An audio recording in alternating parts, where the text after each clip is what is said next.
Hi, I'm Melissa, and thank you for clicking on this video. I'm nervous about the 2026 midterms, and so, understanding the language of astrology, I decided to take a deep dive into what astrology could reveal about who would win these midterms. I broke out in a cold sweat a couple of times, but I want to share with you what I found.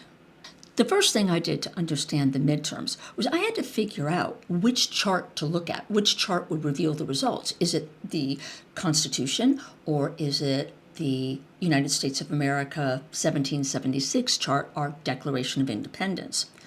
Next, I wanted to understand, are eclipses involved? Because eclipses are turning points. And the third thing I needed to understand was what a historic midterm looks like. There are 10 of them where there are huge losses by the incumbent party, and what a regular midterm looked like. So let me share that with you, and then we're going to talk about the 2026 midterms. If you saw my last video on Justice Roberts, you remember that the tightest aspects in your chart, and go look at yours, find out what they are, reveal when things happen in your life. That and a few other things, but let's just talk about the tightest aspects. So by transit, like when transiting Pluto maybe hits one of your tight aspects, as it will in Justice Roberts' chart very soon, things are going to happen. And the same thing happens by solar arc. The idea of the solar arc is that's the big picture of your life unfolding. The idea is this sun in your chart progresses by 1 degree each year, and your whole chart follows. So new aspects will be created that align with major events happening in your life. So I took a look at the Declaration of Independence and the Constitution's chart. When looking at the tightest aspects, I'm only choosing applying aspects less than 2 degrees. So here we have the Sun and Saturn. The Sun is our aspirations, and Saturn are the obstacles that we encounter to those aspirations and other things, depending on the planet it aspects, for the purpose of understanding our limitations so we can go beyond those. It's at 13 degrees cardinal. These degrees are important because this is what we're going to be looking for in the charts for the elections. Next, we have Mars, how we get stuff done. It is square Neptune, that imaginary realm within all of us. It's forcing itself into our daily awareness through dreams or delusions. This square aspect is asking these two planets with different agendas in different signs, they're not conjunctions, right? And they're asking these two planets to come together. That's a hard task sometimes. Now here we have the Constitution. It is married in many ways to our declaration, most notably by this particular aspect at 24 degrees mutable, very close to this 21 degree mutable. This is a very active point between our Declaration for Independence and our Constitution, a source of major difficulties in our relationship. So here we have the Sun, our aspirations, square Jupiter. Just how far do we go with Jupiter? Jupiter wants to expand our horizons based on what we see and sense and feel and what we know. How far do we push that? Next, we have the Moon, our inner needs. It is squaring what we think, how we conceive things. It's also at a mutable place. A mutable sign is looking at the health of a situation and saying, do we continue on or do we let it go? So there's a lot of analysis in those mutable signs. There's a lot of that, stuff of separation, or do we hold on? These are all the aspects that I was looking for when I was looking at the midterms. The next thing I wanted to look at was the eclipses. So I gathered all the dates, the 10 critical losses, and I gathered 4 base midterms. That usually the incumbent at the midterm loses, so I gathered some dates for that. And then I also looked at these rare occasions when the incumbent actually gained in the midterms, which is important to understand in the story that we're approaching in 2026. So understanding the eclipses, they unfold within 3 to 6 months. So I looked at eclipses within that window, that 3 to 6 month window of the midterms. And that's in the background of this analysis. I will not bore you with showing you all the eclipse data. The next thing I wanted to understand is, how do normal midterms behave? So I selected 3 dates from when the Republicans were in office and 3 dates when the Democrats were in office, where at the midterms they lost seats. So here are the norms for the Republicans when they're in office. For the Declaration of Independence chart, what gets triggered is Mercury and the moon. The eclipses are not involved at all. And I looked at the dates of 1954, 1970, and 1990. But the natal moon is, not the critical degrees. It's just the moon and the Mercury consistently across all three charts were triggered by solar arc. The Constitution, same thing again. By solar arc, Mercury and the moon were triggered. Next, I looked at the Democrats. In the Declaration of Independence for the dates of 1886, 1918, and 2014, for those midterms, the eclipse degree was triggered. But in the Constitution, the solar arc at 11 degrees mutable, there was no particular planet involved. It was just in all of those dates, 11 degrees mutable was triggered. So the 13-degree mark was triggered in the Declaration of Independence. We know that's a sensitive point. It wasn't in the Republicans' chart. And the sensitive degree points of 11 degrees mutable was triggered in the Constitution's chart and also for the Democrats. So this is just the baseline. You don't have to remember those things. I did when I started looking at the next piece. But there was something really interesting when I was looking at midterm results, since we've been holding elections in our beautiful country. And there are two incidences where Republicans gained seats while they were in office at the midterms, and two instances where the Democrats gained seats at the midterms. So I wanted to look at that too, just to see how the charts were behaving. So what we found for the Republicans, in the Declaration of Independence and for the Constitution, different planets were at play. The sun at solar arc, when they won at the midterm, that critical point of the solar arc at 13 degrees was present. And in the Constitution, Mercury was there at that critical degree of 11 degrees mutable. We know that's that aspect between the moon and Mercury in the natal chart, the tightest aspect. Then for the Democrats, for the Declaration of Independence, what was triggered, Saturn was involved at 21 degrees mutable.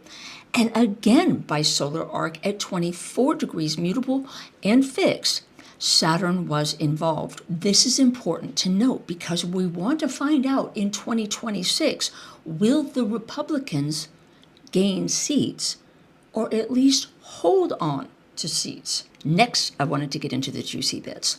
What did the historical losses look like? The ground-changing midterms.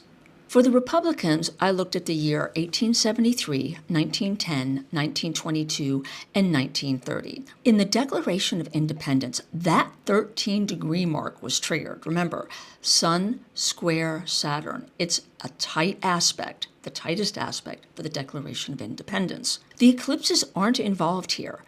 But what was interesting is in 3 of the dates, the 8-degree mutable space showed up. Uranus's natal position in the Declaration of Independence chart. I mean, you can't ignore something like that. It was a 3 out of 4 events, and we're working with really small sample sizes.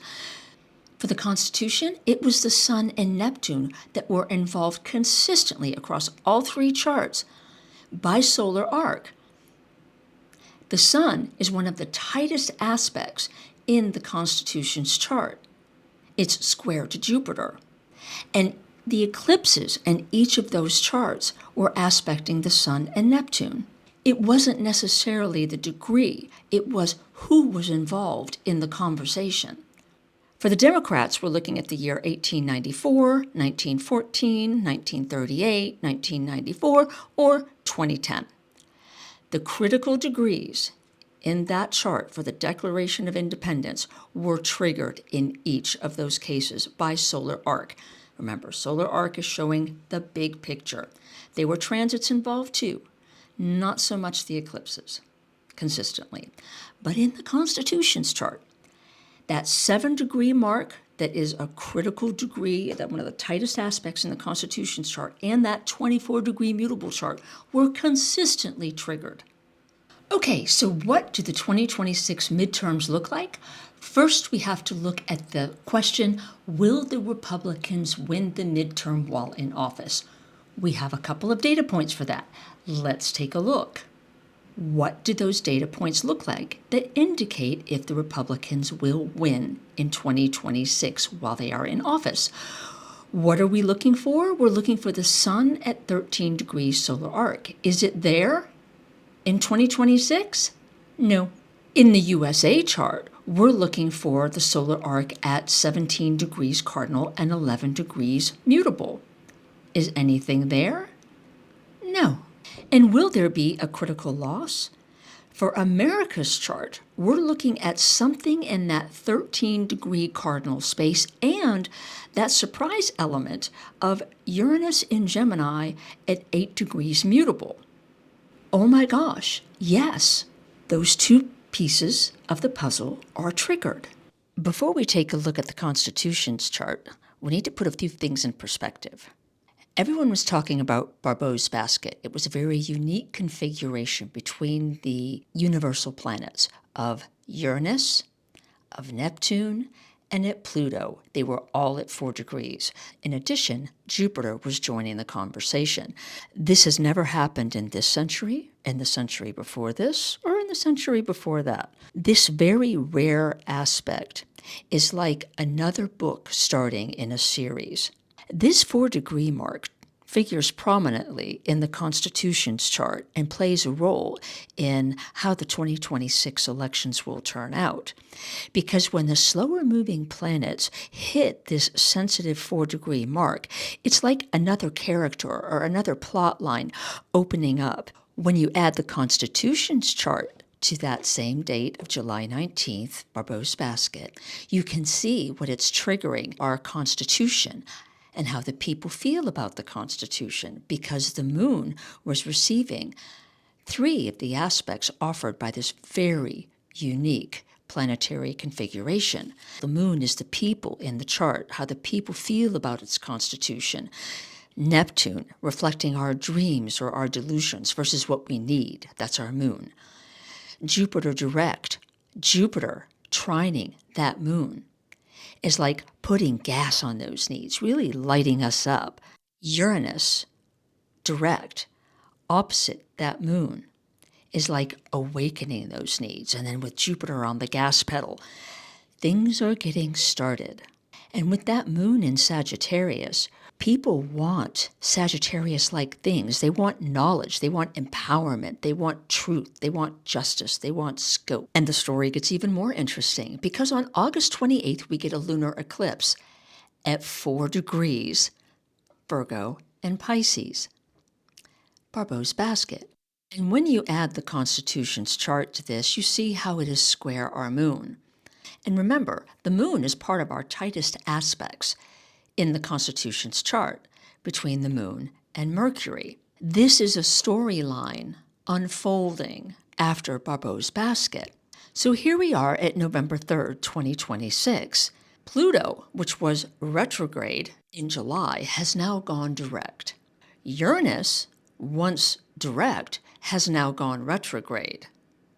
Neptune is also retrograde, but Uranus is at that very sensitive 4-degree point again. The moon is now at 2 degrees Virgo, close to that 4-degree point as well. But this isn't all the story. What we know from the chart of the Constitution is that the solar arc is what tells the story. So here we have the solar arc story, same date, but this is the big picture of what's happening in the Constitution, or in your life if you look at your solar arcs. What we're looking for here are hard aspects to the Sun or Neptune, or that a recent eclipse has touched the chart in a personal way, has touched one of these planets. We know that is involved when the Republicans lose big. We know the August 28th lunar eclipse touched the Constitution's moon. That could be enough to say that they will lose big. But in addition, the Sun is square Saturn. Neptune is also in hard aspect to Venus. And Venus, as you can see, is connected to the Sun and Mercury. So by Neptune squaring Venus, it in effect squares the sun. Are the sun and Neptune and the eclipses involved like they are in all the other critical losses for the Republican Party? Yes. Will there be a loss? Yes. Will Republicans lose seats and Democrats gain the advantage in the House and the Senate? Yes. In the 1874 election, where they lost the biggest, they lost like 96 House seats and 8 Senate seats. There was an eclipse involved. But they didn't have Babbo's basket. This indicator of a game-changing thing that our world is going through. It's not just America, although it hit our charts, both charts directly. But this election will result in Democrats holding the House and the Senate. That does not mean things are going to be all bright and shiny, because we have problems in the Democratic Party. Just because the sky is indicating this does not mean we can sit back on our laurels. Check to make sure that you are still registered to vote. Ensure that your polling place is still open. Can't do anything about the gerrymandering or the other things that they do to, mess with elections, ads, and things like that, among other things.